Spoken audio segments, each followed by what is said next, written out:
There is a version of you that cannot be stopped. Not a superhuman version, not a version that doesn't feel fear or pain or exhaustion or doubt.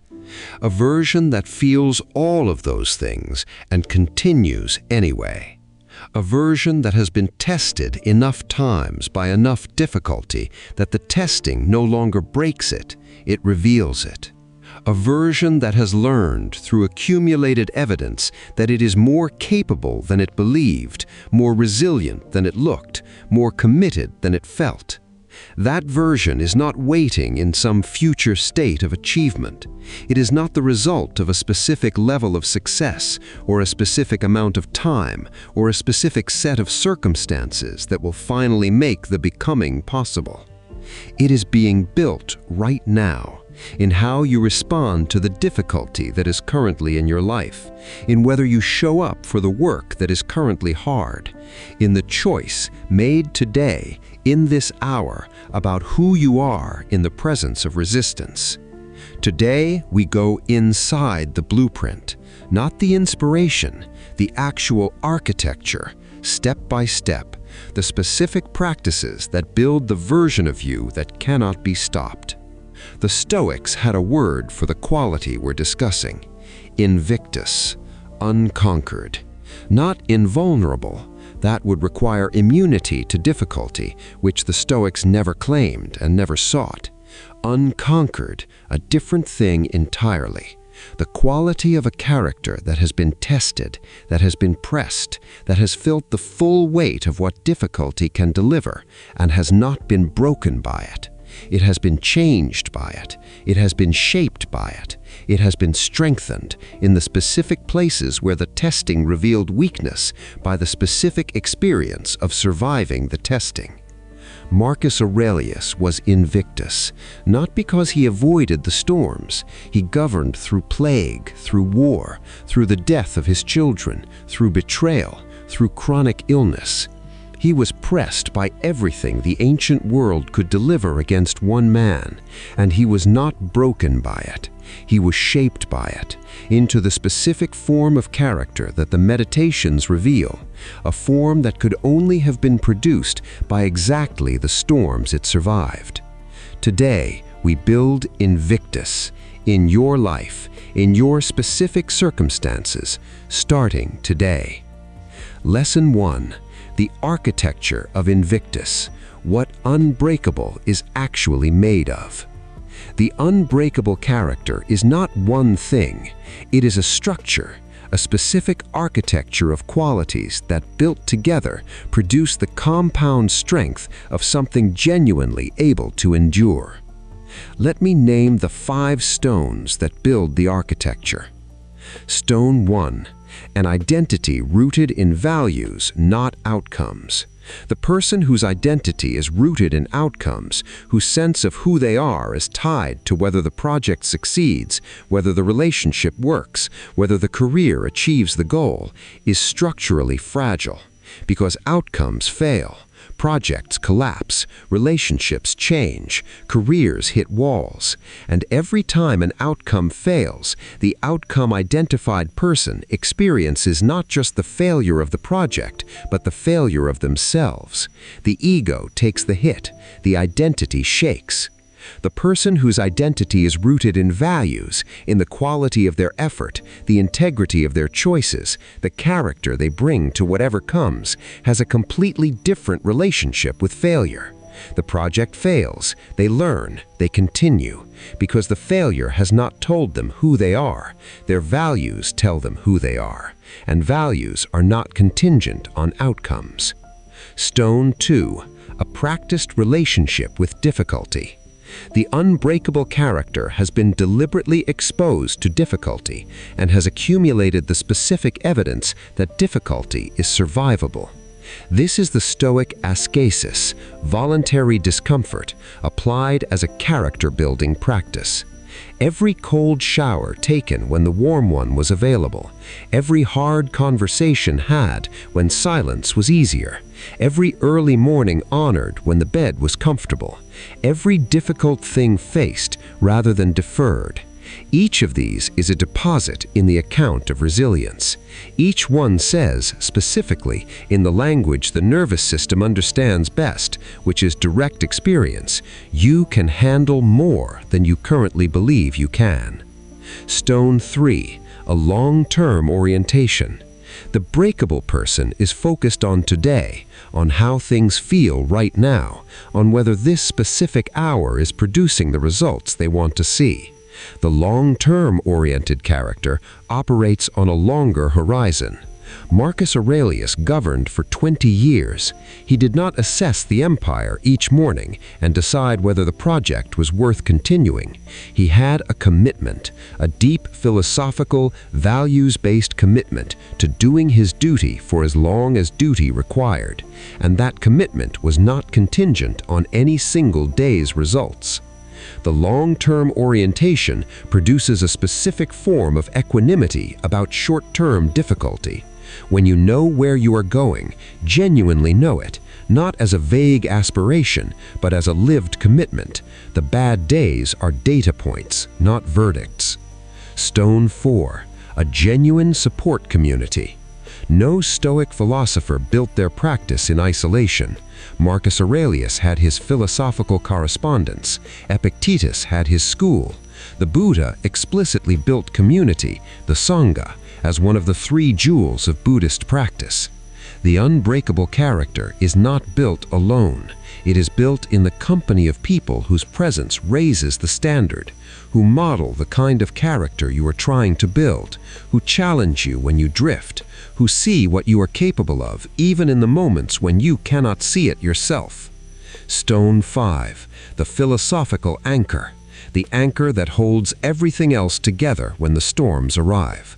For Marcus, the Stoic practice, the morning preparation, the dichotomy of control, the memento mori, the evening review. For Stockdale, Epictetus's Enchiridion, internalized so deeply that it was available under torture. For you, whatever combination of the practices we have built across this series has genuinely landed, not as interesting ideas, but as lived tools.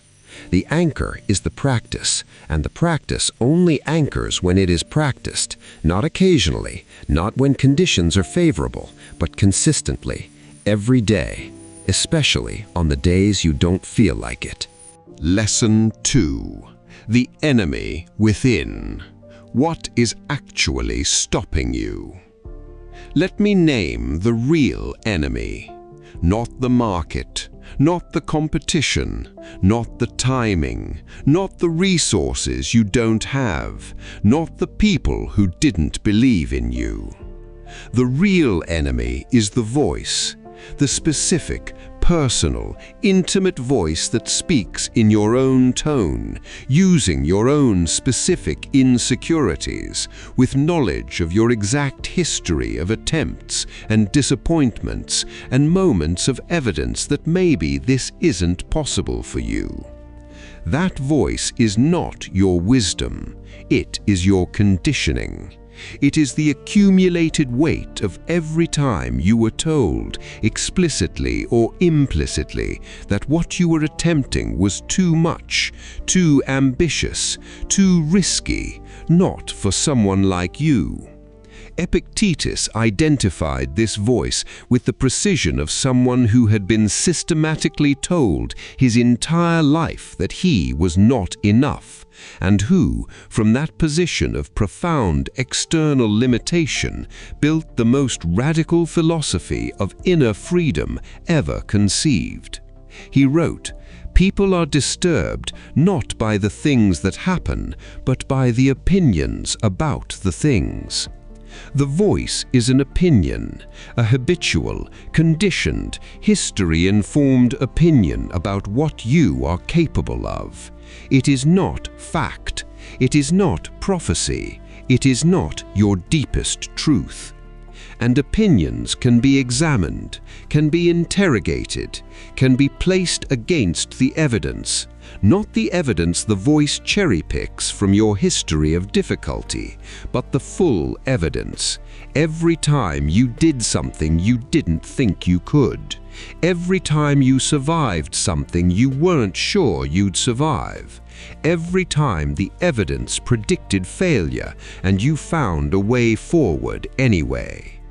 The Invictus character is built in significant part by developing a specific, practiced, ruthless relationship with the voice. Not silencing it, you cannot silence it. Not obeying it, you are not required to. Examining it, applying the Stoic test. Is this voice offering me accurate information about what is genuinely within my control and what my genuine capacity is? Or is it offering me conditioned opinion dressed up as fact? The examination, practiced consistently, produces a specific result. The voice loses its authority. Not immediately, not completely, but measurably over time, it becomes something you hear rather than something you are. Lesson 3. The Invictus Daily Practice. Building the unbreakable day by day. The Invictus character is not built through grand gestures. It is not built through a single act of heroism or a dramatic moment of transformation. It is built in exactly the same way that Marcus Aurelius built it, in the daily, private, unglamorous practice of choosing one more time to be the person you have committed to becoming. The daily Invictus practice has 5 components. Component 1, the identity declaration. Every morning, before the day's demands have established their claim, a single deliberate statement of who you are. Not what you want to achieve, not what you hope to become. Who you are, present tense. I am someone who shows up. I am someone who does the work. I am someone who rises when rising is hard. This is not affirmation theater. This is the Stoic practice of prosochi, self-attention, applied to identity, the deliberate daily act of choosing who you are before the world has a chance to tell you. Research on self-affirmation theory, conducted by Claude Steele at Stanford, found that brief, genuine affirmations of core values measurably improve performance under pressure, reduce stress responses, and increase the ability to engage with challenging feedback. The research supports what the Stoics practiced. Identity declared before the difficulty arrives is identity more available in the presence of difficulty. Component 2, the hardest thing first.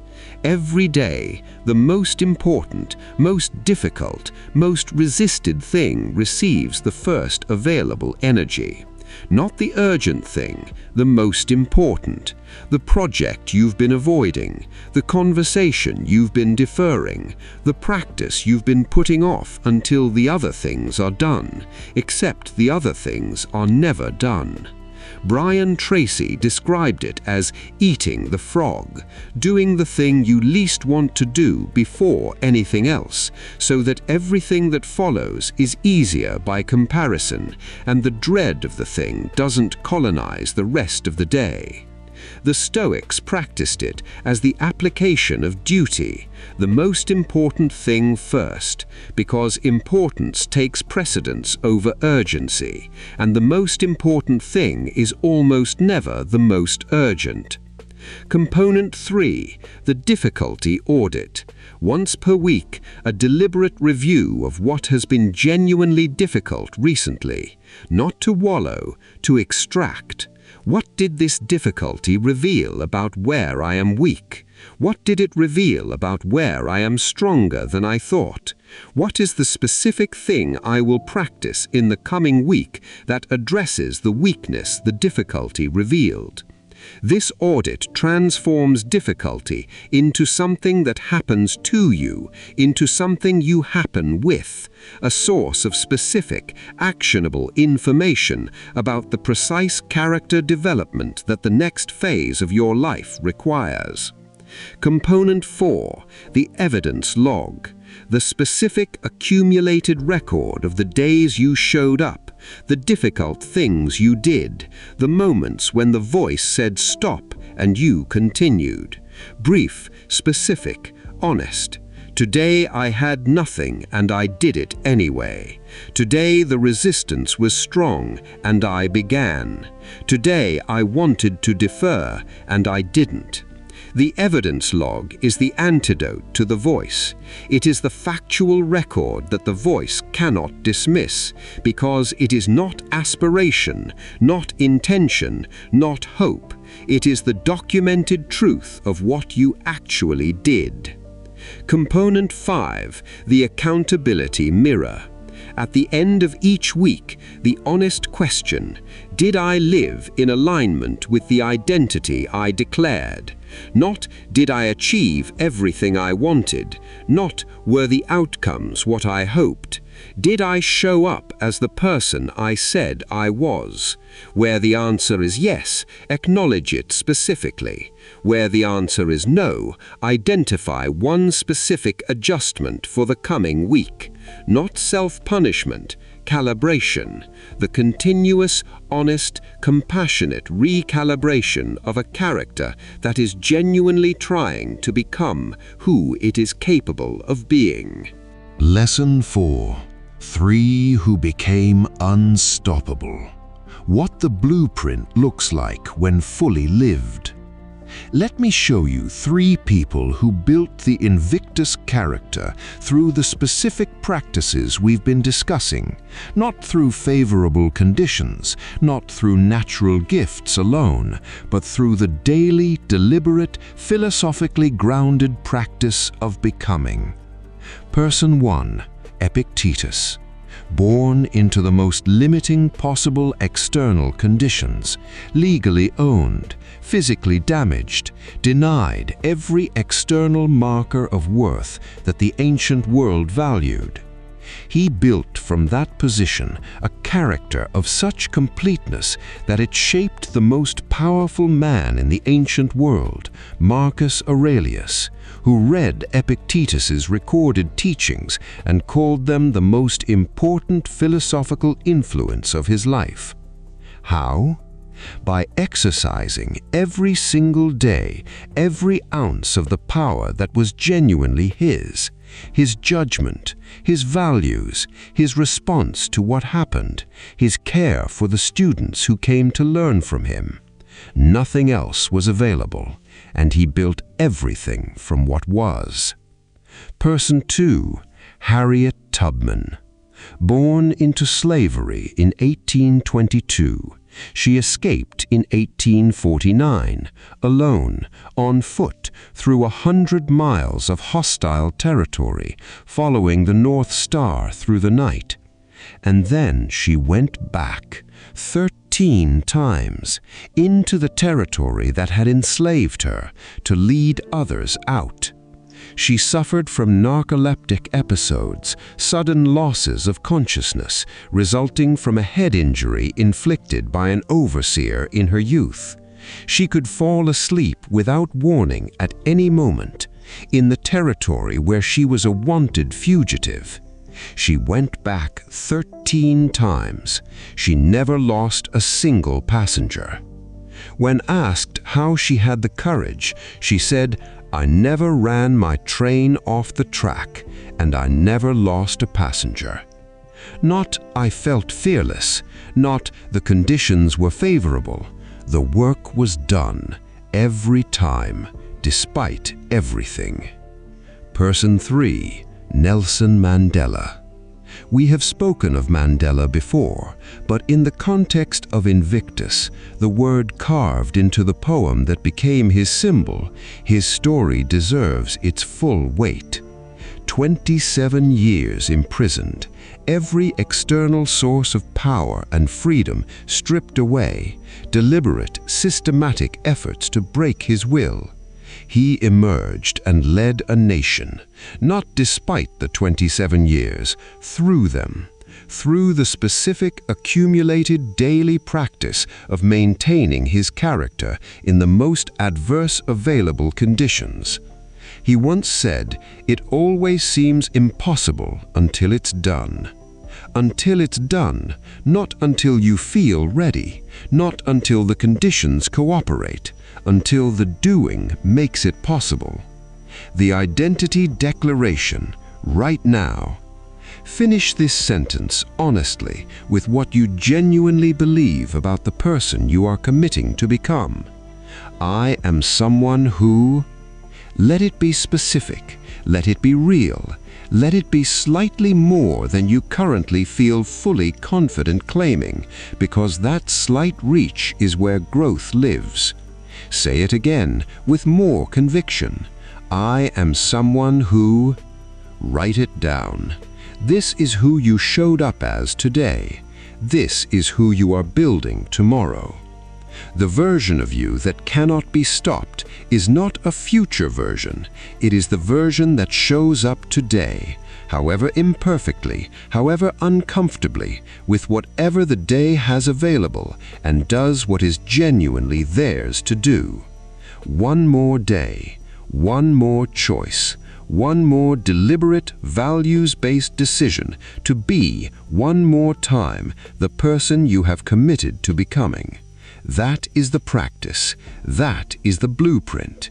That is the only available construction method for the character that no storm can permanently break.